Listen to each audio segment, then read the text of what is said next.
are back from our break and we are ready for our next author, which is Kenney Seagrave, who's going to be discussing the book Backfire. Can you say hi? Hello, I'm Kenney Seagrave. Thank you for having me. So I spent over 26 years in the fire service, but I didn't just learn about fires. I wrote a book about fire terminology and how it can relate in real life. And so I'm going to give a short description of what a size up is, which is one of the first things firefighters do, and then read you a description of one of my first size ups of fires in the Recruit Academy. So a size up in the fire department is conducted on every emergency incident. It starts with the initial call for service. A size up is important to ensure firefighter safety in an emergency. Size ups include many things, such as firefighters' initial impressions, how long a fire's been burning, type of occupancy, and the situation found upon his or her arrival.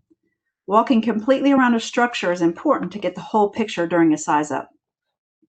Size ups are the simple yet effective formulas firefighters use each time they arrive at emergency scenes. Here's my first size up of fires. I suffered a burn injury in a recruit academy. It was the last fire burn evolution of the academy. A burn evolution assesses certain skills during a fire, and those skills are accomplished in a logical order. At the time, not all burns were conducted at the training burn building. The training staff had obtained an abandoned structure to conduct the last live burns evolutions. It was conducted in one of those abandoned barracks on one of the local Army bases. The building was a large wood truss construction. Leftover jet fuel was used as an accelerant to start the fire. The fire instructors had found it in the storage barracks given to us to burn.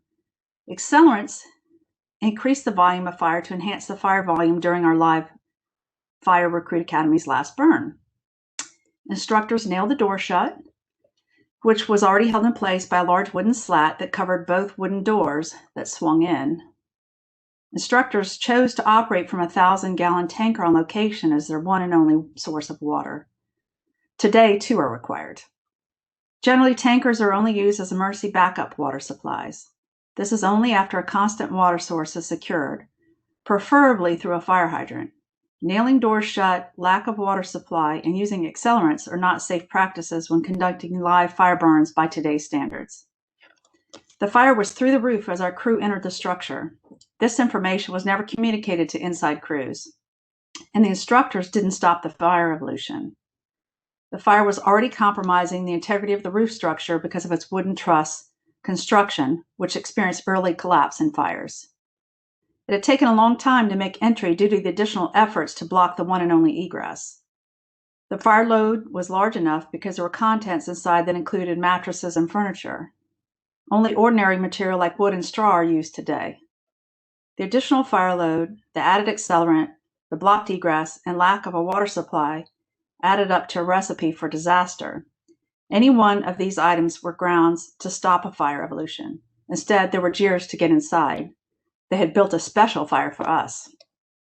When my crew was about 40 feet inside an approximately 100-foot long building, the fire flashed on and over us. A flashover occurs when burning materials during the burning process put off gas that ignites upon reaching its ignition temperature. The result is a violent, sudden, all-encompassing ignition of this gas. It's hard, if not impossible, to escape the effects of the intense heat. Prior to this time, there had been high heat, heavy black smoke, and no visibility. Sudden high heat is an indication of an impending flashover. Flashovers were covered in the textbook during the school, but there was no lesson better than personal experience. I remember thinking that the fire seemed pretty hot, and perhaps this must be the kind of heat the book was talking about, but I had not experienced this hot a fire before. Even though there was a large volume of fire coming from the roof, our crew entered the compromised structure. There was a certain level of fear that an instructor instills in recruits. In my case, the instructors were the ones who could either pass or fail me in the recruit school. They were the obstacle to overcome to graduate.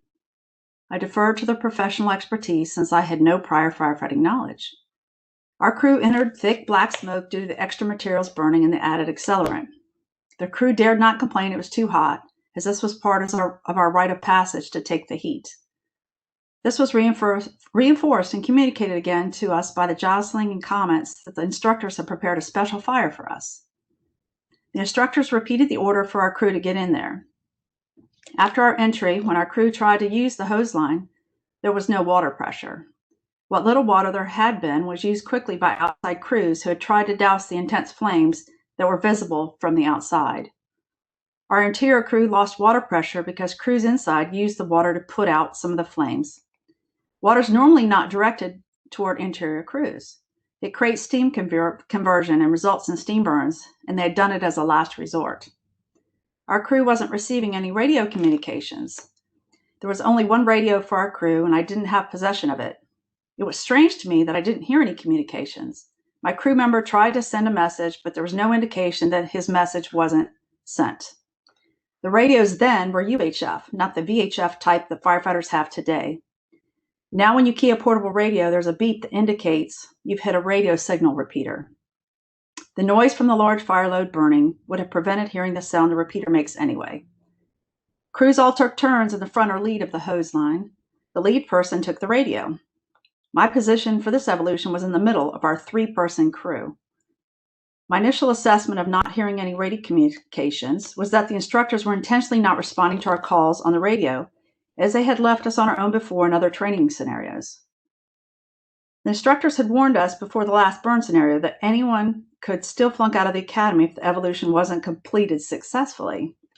Their demeanor and attitude about insisting that our crew make entry under the high heat and amount of fire visible only confirmed to me their seriousness. The radios back then weren't as sophisticated and stopped working at high heat temperatures. Our crew had experienced similar intermittent problems with radio transmissions inside the burn building before. The concrete walls were thick. I'd experienced hot fires before. Large hot fires were routinely built to separate the men from the boys during fire evolutions. It was another way to ensure fire recruits who left the academy could take the heat. Instructors taught you to face your fear and not retreat just because a fire was hot. While all this was unfolding inside, the instructors were outside yelling from the doorway. They didn't try to make entry and couldn't make contact with us. They weren't dressed in their personal protective gear for the evolution. Instructors today are the safeties to rescue firefighters experiencing difficulty during training evolutions, but back then, it wasn't a requirement to have an instructor with fire recruits. Our crew couldn't hear the instructors calling us from the door. The sounds of the heavily involved fire produced a crackling and popping of the added combustibles burning, along with an actual roaring sound due to the large volume of fire, prevented us from hearing them. Our crew was in trouble and needed help. Someone should have called a mayday. I'm going to stop right there because the next thing is it goes into a definition of a mayday and when you should call them. But after my career in the fire service, as you could tell, or I allude to in the beginning, is it wasn't all about my experiences with fires, even though they were exciting and challenging, but it's also challenging to work within this organization and some of the lessons learned. My title of my book is Backfire. Backfires are a last-ditch effort because they're dangerous, because it's a method where you start fire to fight fire. So basically exhausted every other thing to burn. So it was my last-ditch effort to make a difference, make change in the fire service. And so that's my title, Backfire. Does anyone have any questions they would like to ask? You can ask those questions in the chat box. I have a question for you. Yes. Why did you decide to get a firefighting business? It was actually purely situational. My roommate at the time was dating a firefighter, and I was dating someone that owned a gym, so I was in good shape. So she was like, let's just try out for it. She was appealing to her because you work 10 days a month. Well, the work still worked out to 240 hours a month because you work 24-hour shifts. But it ended up, the process was drawn out enough that it took a year for a hire. And so it just worked out that, I mean, they offered me a job and I went through with it. Obviously, I did well on the physical agility portion because I was physically, fit due to working out at the gym. And so I really didn't give it much thought, although I thought, firefighters are, heroes, they do good things, and that appealed to me.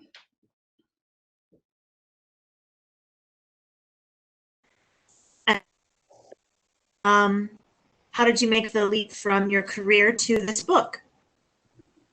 So a lot of the strategies that I ended up having to use as like a female in the fire service, I had to use different tactics to get by some of the physical challenges, and wasn't well received in the 80s when I went in. It's only one of like first 6 hired. So they weren't used to females yet. So there was a lot of challenges to overcome those perceptions.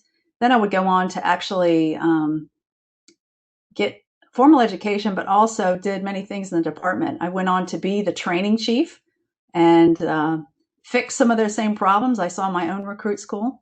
And I spent some time in fire investigations. So I didn't just stay fighting fire, but went into different avenues of it.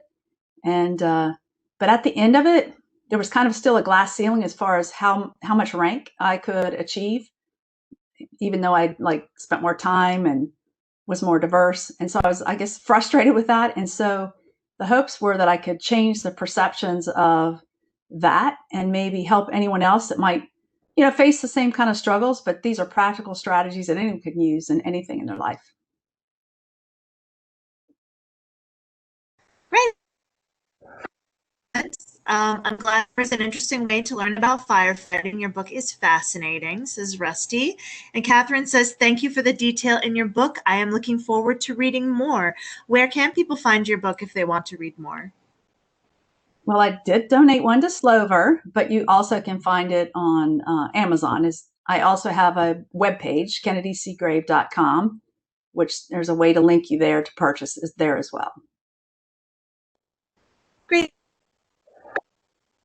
Chat so that others can see it. And Amiko says, I just shared the book title with a fighter friend. I'm writing down the terms to look them up again later. It's nice to hear about it. Thank you. Thank you very much for the comment. Absolutely. Watching? I don't know if the audience is just looking to read a book. I know I'm drawn to nonfictional, overcome adversity type books. Thus my book is more that style. But I would also say that everybody has a story to tell. I know for me it was therapeutic, and I probably got more out of it than anyone. But I also had hoped, like most people, that you're trying to share a story to try to help someone else in some way that might struggle with something similar. Hey, you're not the only one out there. There's different strategies you can use to tackle them.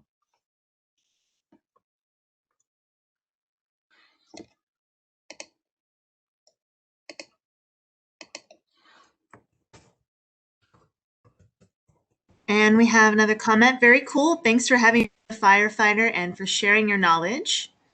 And Rusty says, the book inspired a good friend of ours, Donna, to continue her studies and become a firefighter today. That's awesome. That's great to hear. That I think the entry level is much easier for women and maybe minorities. Still a little work to do at the top, but that's my father-in-law happened to spend 38 years in the service. My husband, 32. So it's it's a traditional service. So there's still a lot of things to overcome, but they're making progress. Awesome. Well, thanks so much for being here today, Kennedy, and for sharing your book with us. Thanks for having me. Thanks again. Thanks for listening.